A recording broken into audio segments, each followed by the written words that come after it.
Student দ্বিতীয় ক্লাসরুমে তোমাদের সবাইকে স্বাগত। আজকে তোমাদেরকে দেখাবো অষ্টম শ্রেণীর দ্বিতীয় পর্যায়ক্রমিক মূল্যায়ন থেকে ভূগোল বিষয়ে মডেল কোশ্চেন নাম্বার 8 নাম্বার 50।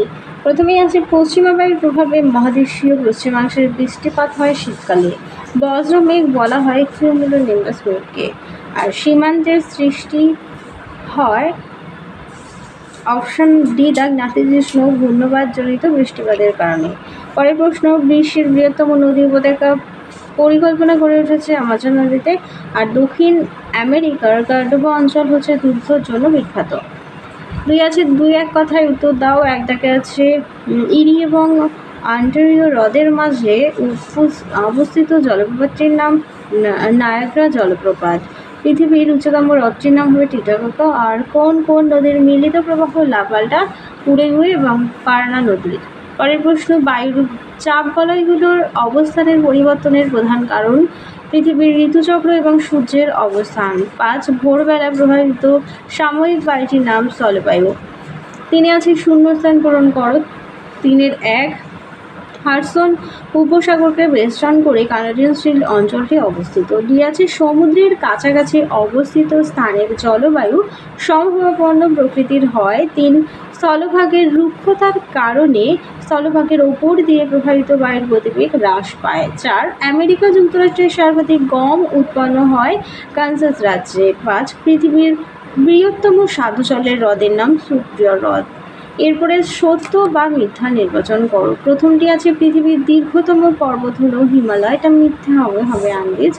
2 আছে পৃথিবীর উচ্চতম জলপ্রপাত হলো ভিক্টোরিয়া, মিথ্যে। 3 আছে দক্ষিণ আমেরিকার অরুণাকো নদীর মোহনায় বদ্বীপ সৃষ্টি হয়নি, সত্য।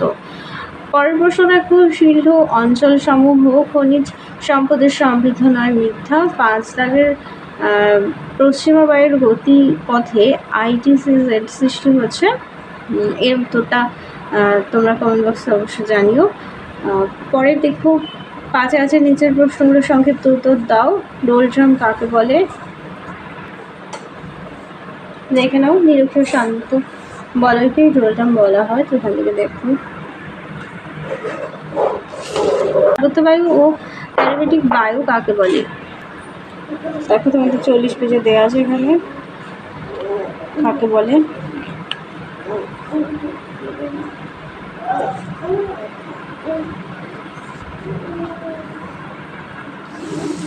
পরের প্রশ্নটি দেখো, শিল অঞ্চল বলতে কি বোঝো?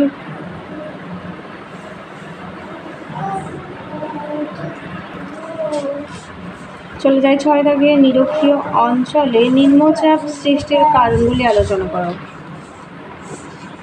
দেখে নাও, এখানে সৃষ্টির কারণ দেওয়া রয়েছে। 3 নম্বর পয়েন্ট পর্যন্ত দিতে। পরেরটি দেখো, পর্বতের অবস্থান কিভাবে জলবায়ুর ওপর প্রভাব বিস্তার করে তা উদাহরণ আলোচনা করো। দেখো পর্বতের অবস্থান দেখো কিভাবে জলবায়ুর উপর প্রভাব বিস্তার করে, এখানে দেওয়া আছে।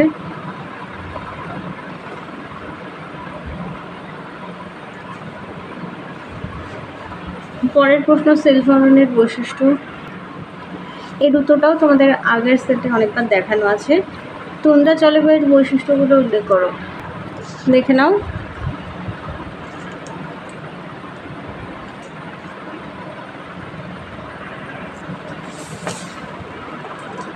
সাথে বলেছে চিত্রসহ বিভিন্ন প্রকার বৃষ্টিপাত সম্পর্কে আলোচনা করো। এখানে বিভিন্ন রকম বৃষ্টিপাত ছবি সহ দেওয়া রয়েছে। প্রথমেই আছে পরিচালন বৃষ্টিপাত, নিচে ছবিটা দেওয়া আছে। আর দিকে আছে শৈলক্ষের বৃষ্টিপাত, আর এদিকে আছে ঘূর্ণ বৃষ্টিপাত।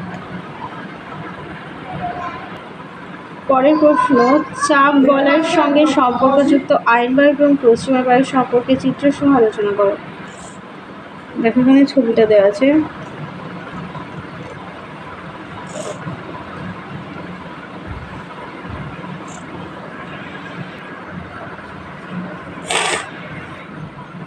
এরপর আছে যুক্তরাষ্ট্রের হ্রদ অঞ্চলের বিস্তীর্ণতার কারণ আলোচনা করো।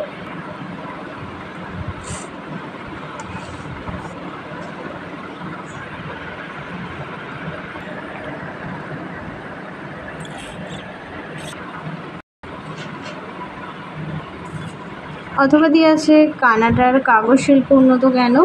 এটা তোমরা 304 পেজে দেখো, এটাও তোমাদের অনেকবার দেখানো হয়েছে। তাহলে চলো তোমাদের 8 নম্বর পর্যন্ত মডেল সেটটি সমাধান করে দিলাম। ভিডিওটা ভালো লাগলে অবশ্যই লাইক করো। আবার দেখা হচ্ছে পরবর্তী আরেকটা ভিডিওতে।